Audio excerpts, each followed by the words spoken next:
वृंदावन बिहारी लाल की, श्री राधा मोहन लाल की, हित हरिवंशु महाराज की, श्री गुरुदेव महाराज की, बोलिए भक्तमाल की।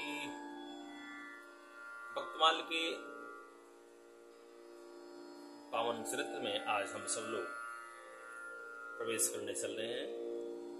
इसके पहले पुष्पांजलि श्री कृष्ण के लिए बहुत बहुत शुभकामनाएं। एक एक सदस्यों के लिए बहुत बहुत मंगल कामना राधा मोहन लाल जी से करता हूं।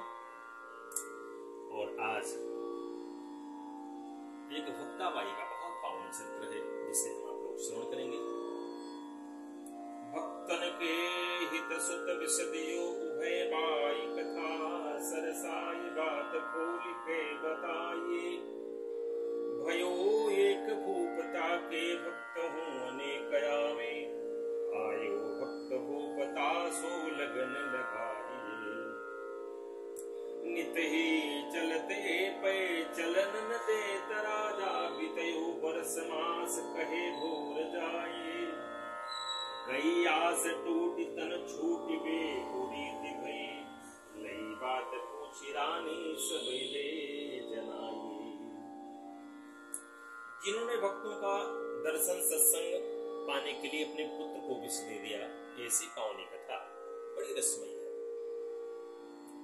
उसे विस्तार से करके श्रवण कीजिए। एक राजा बड़ा भक्त था, उसके यहाँ बहुत से साधु संत आते रहते थे। राजा उनकी प्रेम से सेवा करता। एक बार एक महान संत अपने साथियों से पधारे। सत्संग कारण उनसे बड़ा प्रेम हो। वे संत राजा के यहाँ नित्य ही चलने के लिए तैयार होते, परंतु राजा एक न एक बार उत्सव आदि कहकर प्रार्थना करके उन्हें रोक देता। प्रभु आज रुक जाओ, कल जाना। इस प्रकार उनको एक वर्ष और कुछ मास बीत गए। एक दिन उन संतों ने निश्चय किया, कल हम अवश्य चले जाएंगे। राजा के रोकने पर किसी प्रकार से नहीं रुकेंगे। यह जानकर राजा की आशा टूट गई। वह इस प्रकार व्याकुल हुआ, उसका शरीर छूटने लगा। रानी ने राजा से पूछा, ये सब जान लिया राजा संत वियोग से जीवित न रहेगा, तो दियो शुत विसदानी जानी निप जीवे नाही, संत है स्वतंत्र सोई नहीं।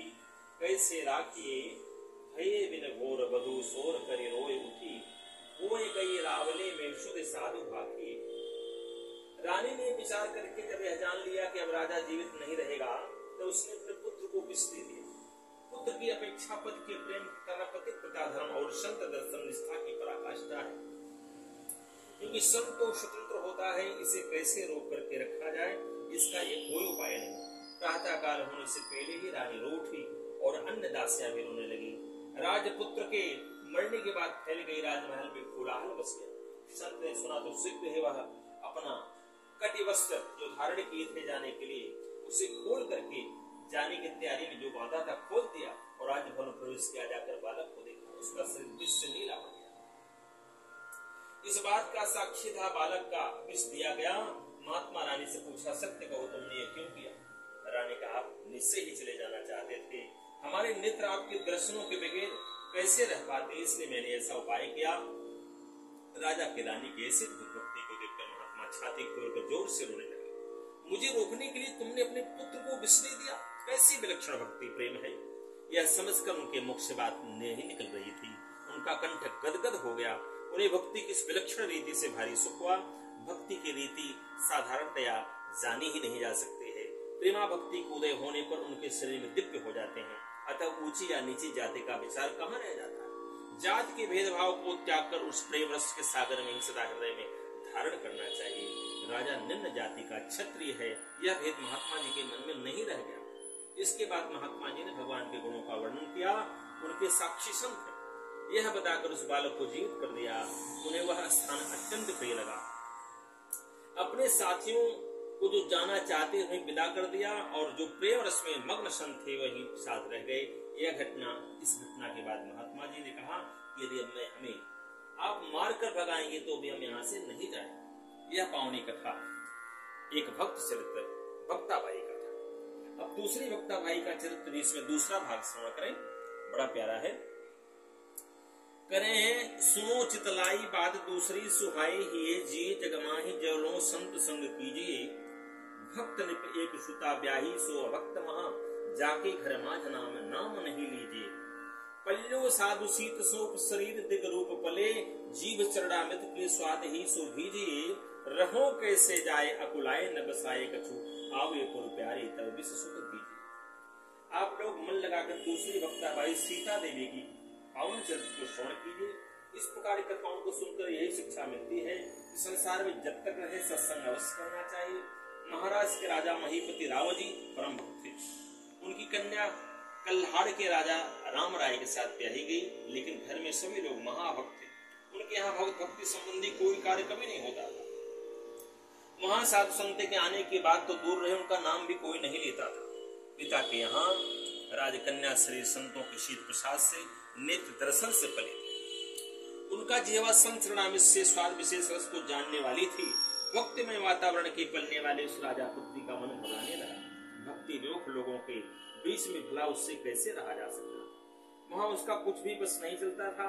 अंत में जब उसे कोई उपाय नहीं सूझा तो उसने अपनी एक दासी से कह दिया, इस नगर में जब कभी भगवान के प्यारे भक्त आवे तो मुझे बताना। घर के विमुख को भक्तजन बनाने के लिए उससे मन में निश्चय कर लिया कि मेरे समर्थ प्रेमी भक्तों को आने पर अपने पुत्र को विष दे दूंगी। आए पुर संत आए दासी ने जनाई कही, सही कैसे जाए सुत विष लेके दियो है। गए वाके प्राण रोए उठी किलकाने, सब भो में गिरे आने तो भयो जाते ही हो। बोली अकुलाए एक जीवे को उपाय जो पे कियो जाए, पिता मेरो कयो बार कियो है। कहे सोई करे दृग भरे ल्यायो, संत निको कैसे होई संत पूछो चेरी नाम लियो। एक दिन तययोग से उस नगर में साधुओं की श्री ज्ञान देव जी जामात लेके आए। उनके आने का समाचार दासी ने राजपुत्री को दिया। अब उस भक्त ने संत दर्शन कैसे सहन होता। उसने सोचा संत दर्शन अवश्य करना चाहिए। संत निष्ठा ने उसने अपने पुत्र को विष दे दिया। वह मर गया। राजकन्या घर के दूसरे लोग रोने विलाप करने लगे, पछाड़ खा के जमीन पर गिरने लगे। दुख से उसके हृदय फटे जाते। उस वक्ता ने व्याकुल होकर उन लोगों से कहा, जब इनको जीवित होने का उपाय है, यदि वह किया जाए तो पुत्र अवश्य जीवित हो सकते हैं। उस उपाय को मेरे पिता कई बार कर चुके हैं। रोते रोते सब ने कहा, जो उपाय बताओगे हम सब करेंगे। तब उस भाई ने कहा कि संत को बुला लाइए अपने घर में। उन लोगों ने पूछा कि संत कैसे होते हैं। ईश्वर वक्ता ने कहा, यह दासी मेरे पिता के घर में संतों को देख चुकी है, कैसे होते हैं, कहाँ मिलेंगे, आदि सब बातों को बताएगी। पूछने पर दासी ने लोगों को संतों के लक्षण बताए। कहा कि आज इस नगर में कुछ संत धारे अमुक स्थान पर ठहरे। चली ले लिवाए चेरी बोली दो सिखाए दियो, देख के धर्म परे पाए कही लीजिए। कीनी वही रीत दृगधारा मानो प्रीति, संत करियो प्रतीत गृह पावन को कीजिए।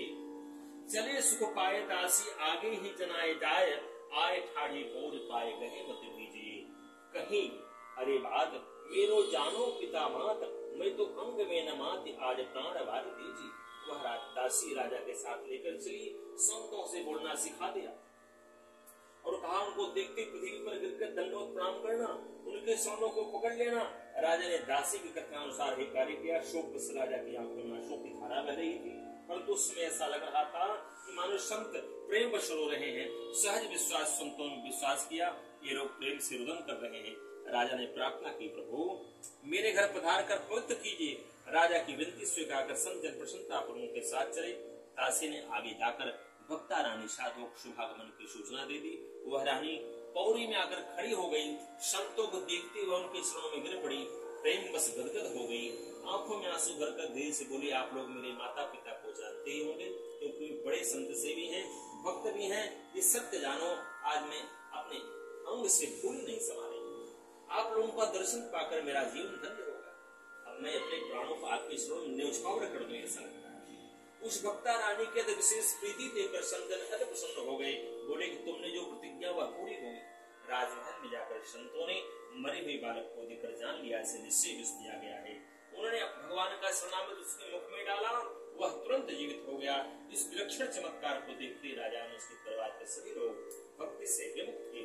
सभी ने संतों के शरण के लिए प्रार्थना की, हम लोग आपकी शरण में हैं। तब संत ने सभी को दीक्षा देकर शिष्य बनाया। उन लोगों ने वैष्णव बनकर संतों को ऐसे प्रेम से सेवा करना प्रारंभ किया, जिसे देखकर लोग प्रेम विभोर हो गए। इस प्रकार प्रभु ने उस रानी की लज्जा रखी, जिनके साक्षी संत जन है।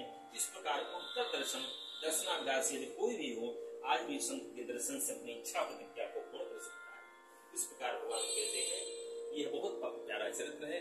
आज आप दो चरित्रों को श्रवण किए। अब अगले दिन मामा और भांजे का पावन चरित्र सुनाया जाएगा। आज की कथाएं हैं ठाकुर जी को सादर समर्पित करते हुए आप सब लोगों के लिए बहुत बहुत शुभकामना करते हुए मेरा निवेदन, वर्तमान चरित्र आगे लोगों को सुनाने के लिए, सुनने के लिए और प्रेमियों को, भक्तों को ये शेयर करें और सब्सक्राइब करें चैनल को। नए लोग लाइक जरूर करें। जय श्री कृष्ण, जय वृंदावन धाम, बोले भक्तमाल भगवान की।